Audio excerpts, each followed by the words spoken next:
What to do if your child can't see 20/20 vision? Well, first of all, let's define 20/20 vision. So usually when you go to a school nurse, pediatrician, or even an eye doctor, they'll have you cover one eye and say, read the letters on this chart. 20/20 is when you can see a certain size letter clearly. It's a way that we can measure the amount of blur that someone sees. So technically, if someone sees 20/20, that means that they have sharp vision or nice and clear vision. And if they can't see 20/20, then there's a certain level of blur that they see in their eyes. So first of all, you have to rule out what's called refractive error. Refractive error means they may have a prescription. Even children that are very young should have a little prescription sometimes, like a little farsighted. That's age appropriate, right? We're not that worried about that. But what we're really worried is if their prescription falls outside of the normal range of what we would expect. So a child as young as, honestly, 10 months is a great age to start getting your child evaluated by an eye doctor.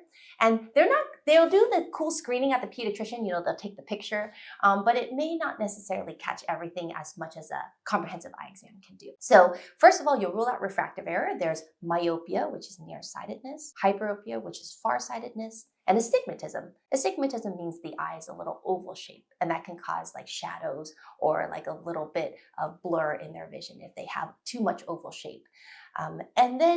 So let's say your child goes to an eye doctor, they do have a prescription, you get their glasses put on. There's one more type of blur that could still be possible.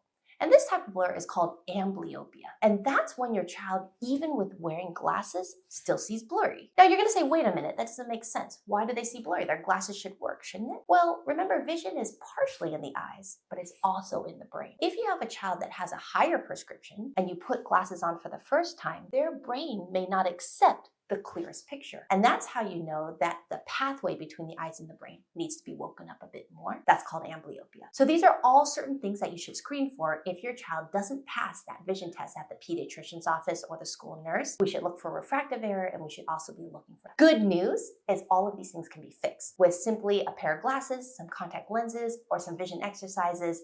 We can get your child seeing nice and